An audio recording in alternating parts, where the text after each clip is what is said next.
তারুণ্যের প্রতি এক হৃদয় ছোঁয়া আহ্বান, চলো বদলে যাই। আসসালামু আলাইকুম প্রিয় ভাই ও বোনেরা আমার। আজ আমি তোমাদের হৃদয়ের সমীপে পেশ করতে চাই কিছু কথা, কিছু ব্যথা, যা তোমাকে ভাবতে শেখাবে, তোমার বিবেককে জাগাবে। আল্লাহ চাইলে তোমাকে ফেরাবে, কারণ তুমি তো আর আগের মতো নেই। অনেক বদলে গেছো, প্রতিনিয়ত বদলে যাচ্ছ।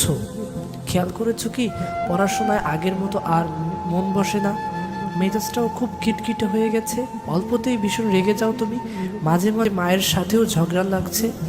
বিরক্তির আরেক কারণ হয়ে উঠেছেন বাবা। ছোট ভাই বোনের প্রতি মায়াটাও কেমন যেন কমে গেছে।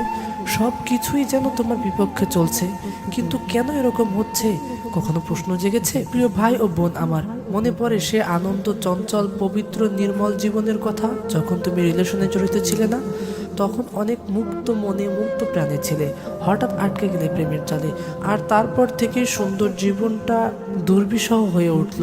আসলে রিলেশন মানুষের জীবনকে বিক্ষিপ্ত করে দেয়, মনকে ক্ষতবিক্ষত করে দেয়, কিছু হবার স্পৃহা নষ্ট করে দেয়।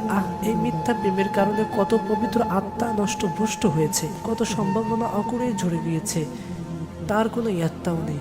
যত মেধাবী হোক না কেন, তার মধ্যে যদি প্রেম রোগ থাকে, তাহলে তার মেধা কোনো কাজে আসে না। তোমার কত ভদ্র মেধাবী বন্ধু এই ফাঁদে আটকা পড়ে শেষ হয়েছে, তা তো তুমি নিজ চোখেই দেখেছো। তারপরেও তুমি সেই পথেই পা বাড়ালে। হায় আফসোস। খেয়াল করেছো কি, প্রেমে জড়ানোর পর থেকে কোনো কিছুতেই তোমার মন বসে না, কারণ প্রেম মানব হৃদয়ে তৈরি করে এক বিশাল শূন্যতা, যা কোনো কিছু দিয়েই পূর্ণ হয় না। ক্ষণে ক্ষণে বুকটা হু হু করে ওঠে, সব কিছু আছে, তবু কি যেন নেই। হ্যাঁ, এটাই হলো হারাম রিলেশনের শাস্তি। সবসময় মনে রাখবে, গুনাহ মানুষের জীবনে শান্তি এবং প্রশান্তি নিঃশেষ করে দেয়। ভালো রাখার মালিক যিনি, তাকে রেখে কখনো ভালো থাকা যায় না। দেখো, একটি সম্পর্ক টিকিয়ে রাখতে কত সম্পর্কেই না ফাটল ধরাতে হয়। বাবা মা, বন্ধু বান্ধব, এমনকি দূরত্ব তৈরি হয় প্রিয় মালিকের সাথেও। অথচ এই সম্পর্কটা কি একদিন ছিন্ন হয়ে যায়।